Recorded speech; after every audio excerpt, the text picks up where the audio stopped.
Je vous salue dans le précieux nom de notre Seigneur et Sauveur Jésus-Christ. Bienvenue dans notre émission sur la profondeur des Écritures. Avant cela, nous allons nous récréer dans la prière pour que le bon Dieu puisse nous éclairer, nous illuminer pour comprendre ces Écritures. Aujourd'hui, nous allons parler de la sagesse, mais récréons-nous dans la prière pour que le Saint-Esprit puisse nous diriger afin que les gens soient illuminés et éclairés. Notre Père, nous voulons te dire merci. C'est toi qui as voulu par l'influence du Saint-Esprit que ces Écritures puissent être inspirées pour nous servir en cette génération et plusieurs générations passées et à venir, pour que nous puissions comprendre ta pensée, ton cœur et ta volonté. Bénis ces instants, Seigneur, pendant que nous parlons de la sagesse, afin que plusieurs puissent comprendre l'utilité dans la sagesse, dans ce monde qui manque de sagesse. Le monde moderne est rempli d'informations, mais en ce qui concerne la sagesse, le monde moderne manque de sagesse. Bénis-nous, Seigneur, pour que nous puissions partager. En ton nom Jésus, nous avons ainsi prié. Amen. Tel que nous venons de prier, merci pour ces instants. Nous avons cette émission avec votre humble serviteur et leader, évêque John Bofata.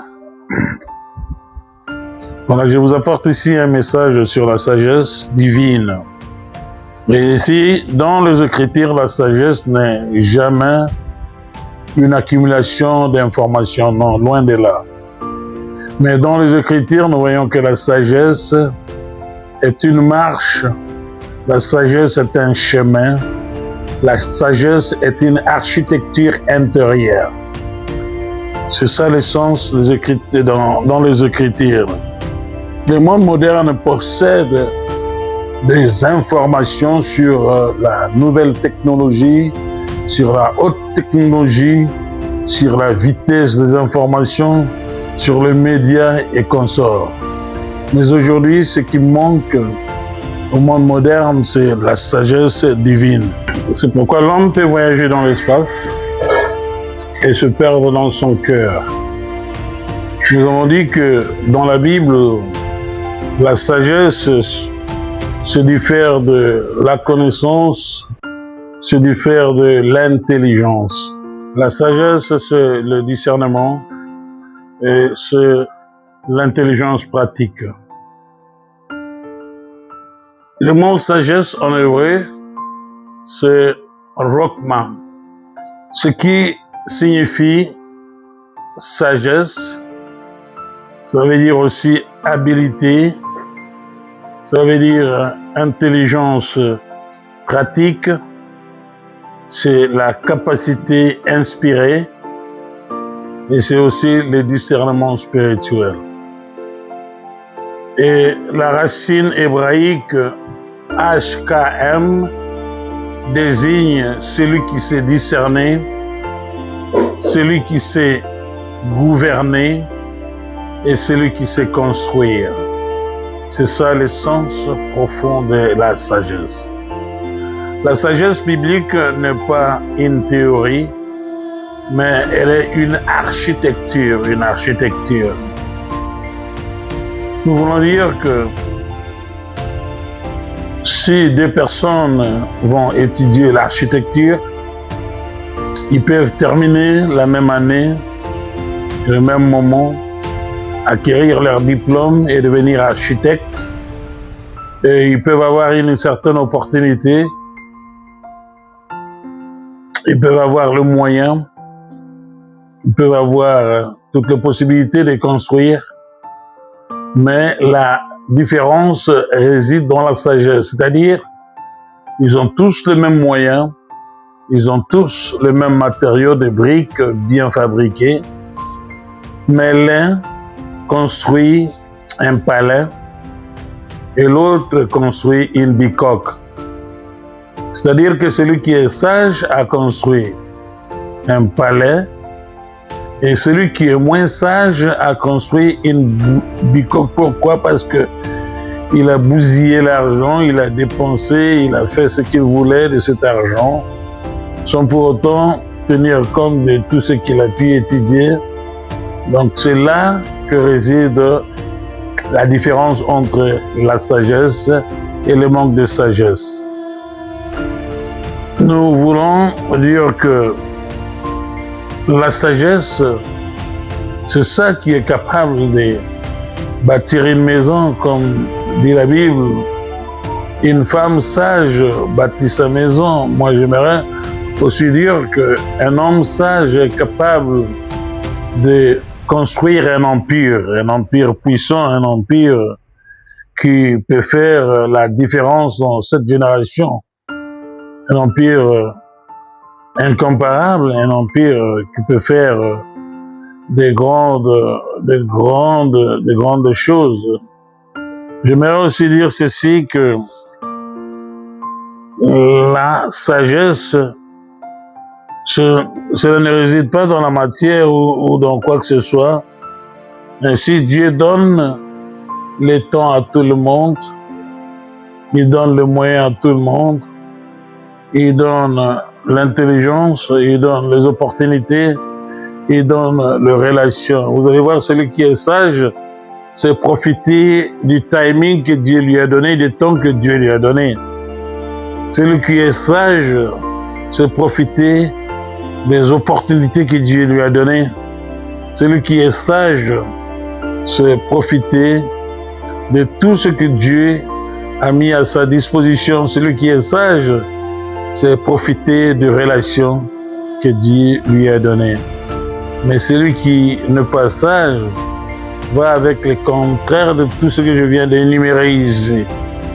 Donc, mais la sagesse détermine ce que nous en faisons. Donc, si vous avez tout ce que je viens d'énumérer ici, vous avez le timing que Dieu vous a donné, vous avez les opportunités, vous avez des relations, vous avez des moyens que Dieu a mis à votre disposition, c'est la sagesse qui va marquer la différence. Par exemple, cet homme, c'est des architectes qui ont étudié et terminé le même jour. L'un a construit un palais et l'autre a construit une bicoque. C'est là la grande différence. Et alors, moi, je voudrais lancer un appel envers tous mes auditeurs et tous ceux qui sont en train de visualiser cette émission pour dire que nous sommes tous des hommes. Nous avons reçu de la part du Seigneur les temps.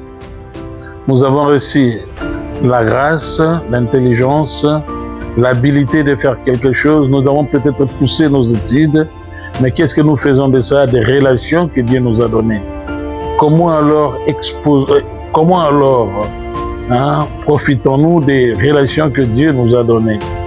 Est-ce que nous savons entretenir de bonnes relations avec des personnes que Dieu nous a données dans nos relations? C'est là ce qui importe. Et là, la sagesse joue un rôle très, très important. Comprenons ces choses, parce que ces choses demain peuvent nous apporter une bénédiction énorme. Nous allons dans la Nouvelle Alliance, c'est-à-dire dans le Nouveau Testament, pour dire que la sagesse, dans le Nouveau Testament en grec, c'est Sophia. Et lorsque nous voyons Sophia, ce mot est extrêmement riche dans le Nouveau Testament. Nous voyons la sagesse philosophique, nous voyons la sagesse morale, nous voyons la sagesse divine et nous voyons la compréhension des réalités profondes. Dans le Nouveau Testament, la sagesse véritable est liée au Christ. Donc, lorsque nous lisons 1 Corinthiens chapitre 1, verset 24, nous voyons que c'est Christ qui est notre sagesse, c'est Christ qui est la sagesse. Christ, puissance de Dieu et sagesse de Dieu.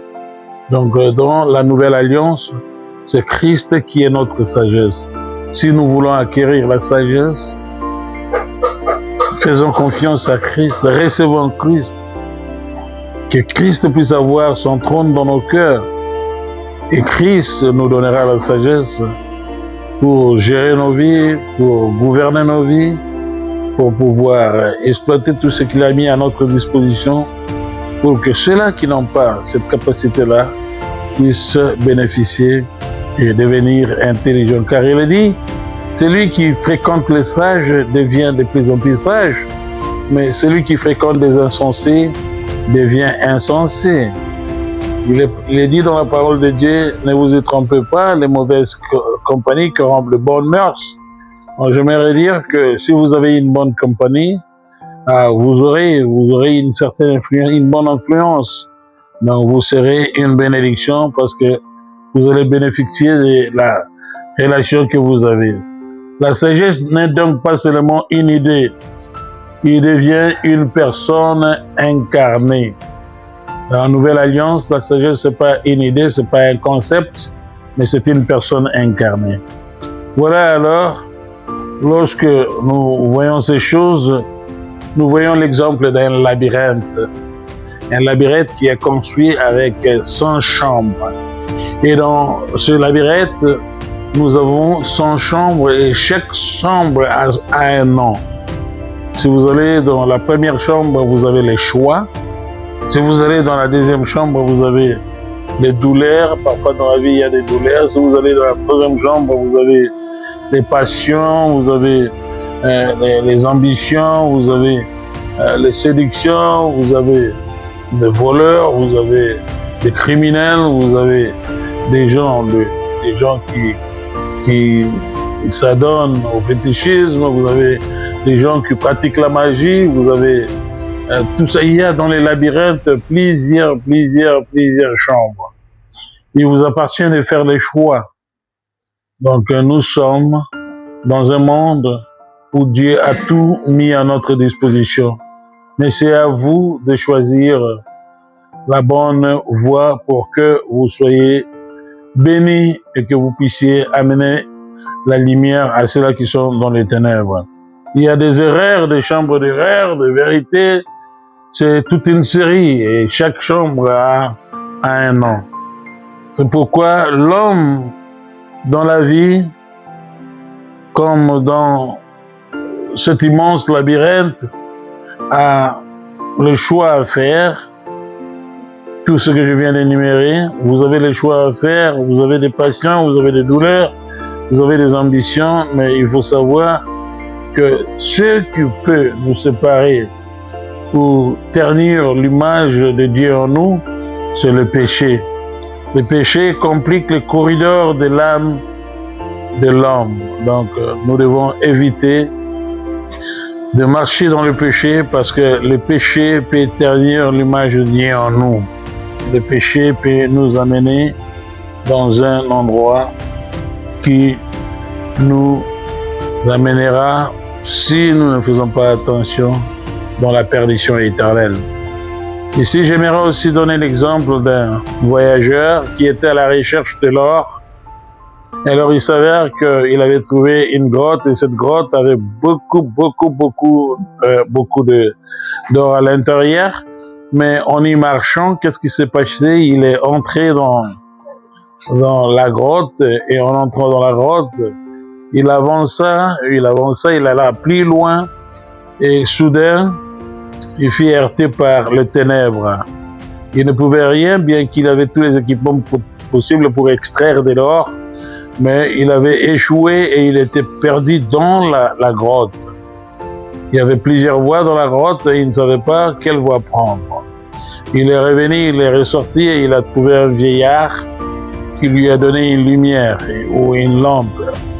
Le voyageur est entré dans la grotte une deuxième fois et là, lorsqu'il arriva là où il y avait les ténèbres, il alluma sa lampe et il vit la direction convenable. Et il avança jusqu'à ce qu'il a commencé à extraire de l'or. Et il était devenu opulent, il avait fait beaucoup d'argent. Donc, vous savez, dans la vie, la lumière peut nous aider à dissiper les ténèbres. Si nous manquons la lumière dans la vie, nous serons perdus. Qu'est-ce que Jésus nous dit sur la lumière? Il a dit, je suis la lumière du monde. Celui qui marche avec moi ne marchera pas dans les ténèbres, mais il marchera dans la lumière. Lorsque vous marchez dans la lumière, vous êtes avec Dieu. Si vous marchez dans les ténèbres, vous n'êtes pas avec Dieu. Car la lumière fait que nous puissions aimer nos prochains comme nous-mêmes. La lumière fait que nous puissions partager. La lumière fait que nous puissions pardonner ceux qui nous ont fait du mal. La lumière nous donne presque tous les 5 fruits du Saint-Esprit. Il y a les fruits du Saint-Esprit. Et le Seigneur, lorsque nous avons ce fruit du Saint-Esprit, Dieu peut nous bénir. Il y a plusieurs fruits du Saint-Esprit, mais dans la lumière, on en trouve, même au-delà de ça, 9, 10, etc. Si vous êtes dans la lumière, vous allez marcher dans la pensée de Dieu. Vous aurez le cœur de Dieu avec vous, vous aurez la lumière de Dieu, et ce qui fera une différence avec votre vie. Vous savez, la sagesse ne peut pas s'accumuler dans des livres que nous lisons, dans les informations que nous recueillons, des livres que nous pouvons avoir dans nos bibliothèques. Nous pouvons avoir des bibliothèques, mais tout ce que nous accumulons dans des bibliothèques comme information ne sont pas foncièrement la sagesse. Et moi, je pense que la sagesse vient de la parole de Dieu. Lorsque nous méditons la parole de Dieu et lorsque Christ jette sa lumière sur nous, nous serons illuminés et Dieu sera à mesure de nous éclairer pour que nombreux puissent être bénis. La connaissance seule peut produire l'orgueil. Oui, c'est très important. L'homme peut accumuler des livres, des données, des concepts, des diplômes, mais si vous avez seulement la connaissance, vous pouvez devenir orgueilleux.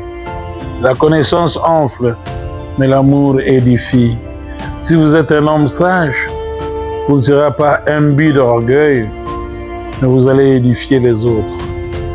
Un homme sage n'est pas orgueilleux. Un homme sage est un homme humble, un homme capable d'édifier les autres. Oui, c'est ce que le Seigneur nous recommande de faire. Et si nous le faisons, nous serons bénis. Dans les corridors de l'intelligence, parce que la sagesse, c'est l'intelligence pratique, mais nous voulons ici en hébreu, les corridors de l'intelligence, nous avons l'intelligence qui est Bina. Bina, c'est en hébreu, c'est la capacité d'analyser. Donc, si vous avez l'intelligence, vous avez la capacité d'analyser, vous avez la capacité de comparer et vous avez la capacité de comprendre les connexions. C'est là la différence avec l'intelligence. L'intelligence Bina en hébreu. Là, on peut analyser, on peut comprendre et on peut comparer les choses. Dans le sanctuaire de la sagesse va plus loin.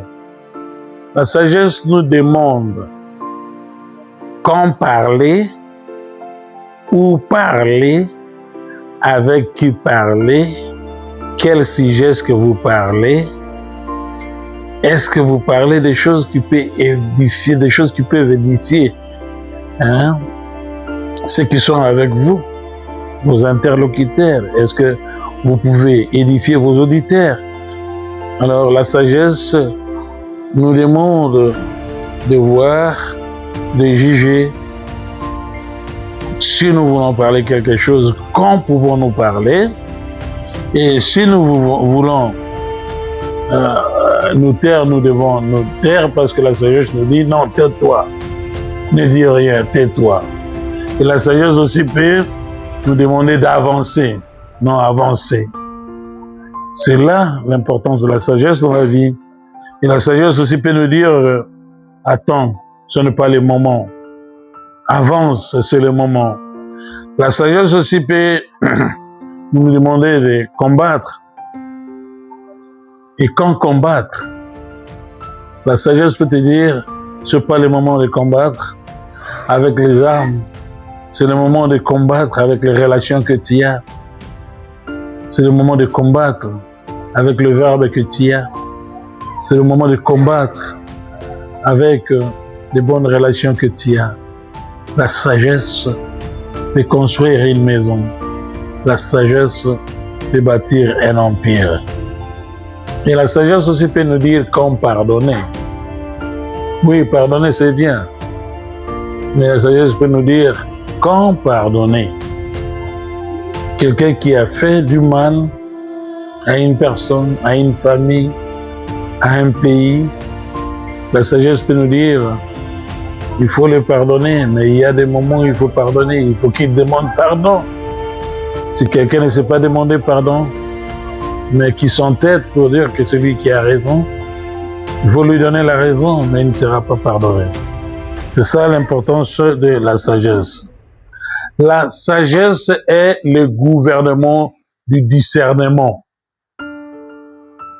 Gouvernement du discernement. Oui, c'est très important.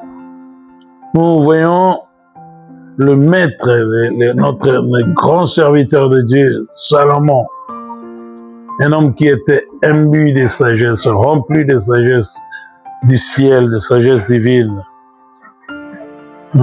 La sagesse lui fut accordée parce qu'il n'avait pas demandé la mort de ses ennemis, ni la richesse, ni quoi que ce soit, mais il avait demandé, même pas la longévité, mais il a dit, Seigneur, donne-moi la sagesse.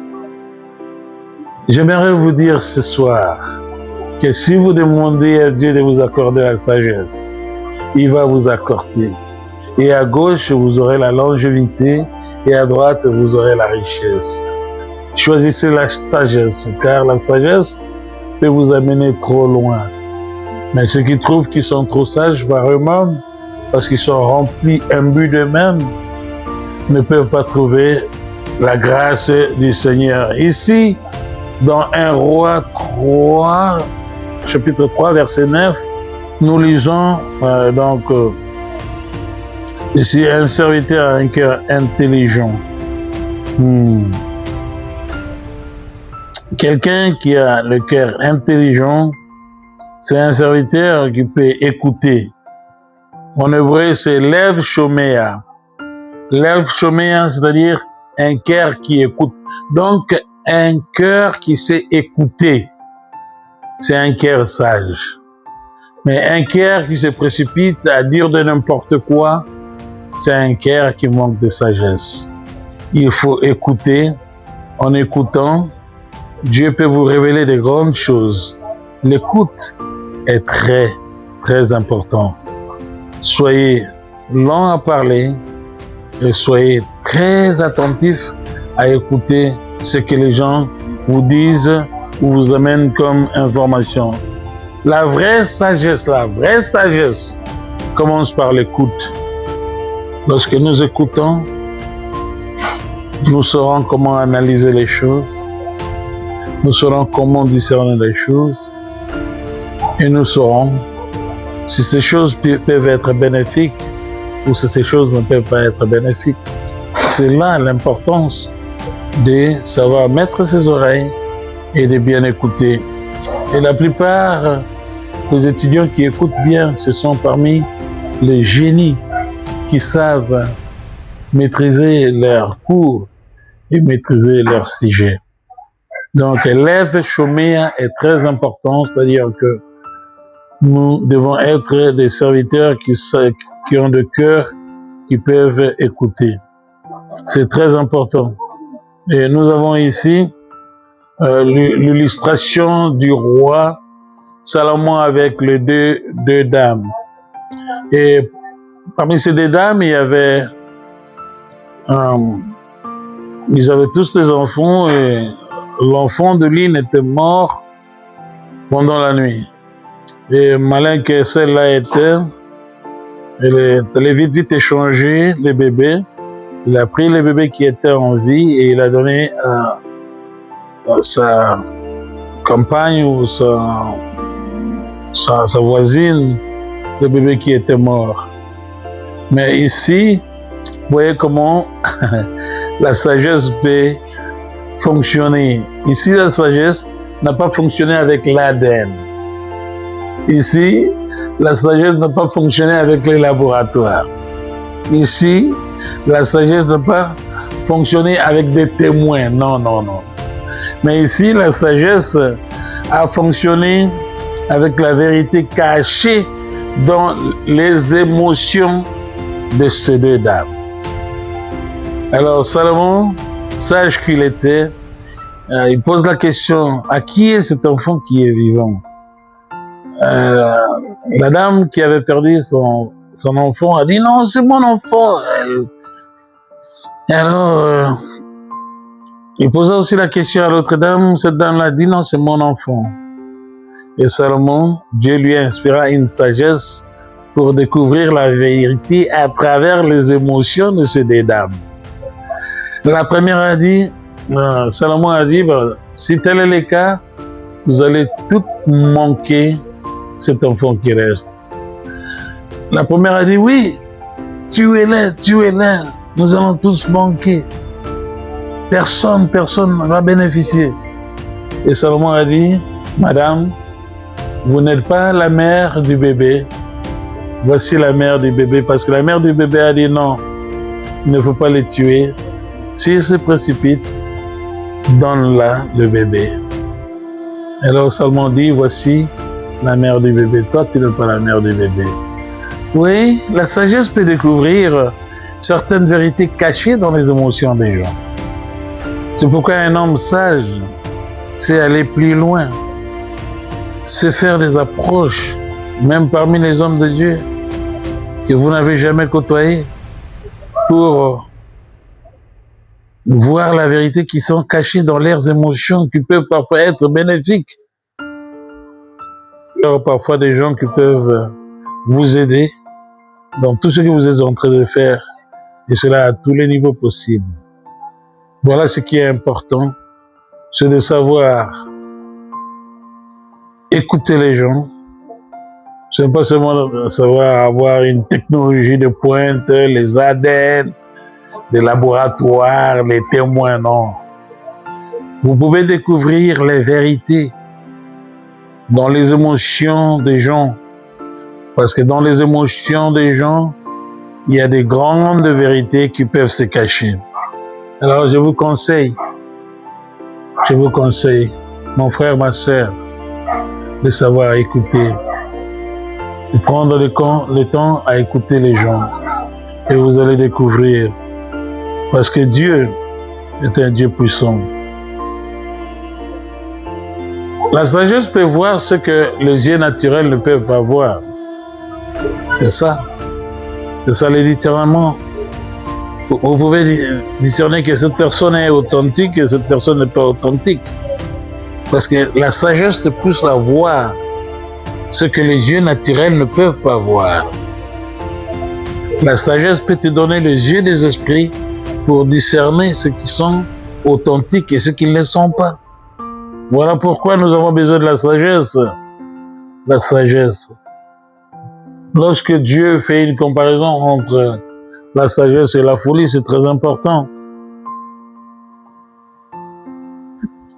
La folie dans la Bible, ce n'est pas seulement de fous, tout ça, etc. Non, ils ne sont pas des ignorants, mais ils refusent la lumière. C'est ça la folie. Vous refusez la lumière, vous refusez la vérité, vous êtes fous, vous êtes insensés. Dans le monde où tout semble bon, mais avec la sagesse, si nous avons acquis la sagesse, nous saurons que ça c'est une folie, c'est vraiment de la sagesse. Le monde philosophique grec cherchait Sophia, Israël cherchait Rokma, mais dans le Nouveau Testament, les deux points convergent en Jésus-Christ. C'est-à-dire, vous avez le Okma ou bien Rokma dans l'Ancien Testament, et vous avez le Sophia dans le Nouveau Testament. Les deux convergent dans le Nouveau Testament. C'est-à-dire que tous s'incarnent en Jésus-Christ, notre Maître et Sauveur. Colossiens 2, verset 3, il est dit, en qui sont cachés tous les trésors de la sagesse et de la connaissance. Christ n'éclaire pas seulement les grands du monde, il devient le chemin à travers le monde. Je voudrais vous dire merci tout plein et le Seigneur nous aidera pour approfondir ces enseignements. Nous nous reverrons à la prochaine. Merci, bye.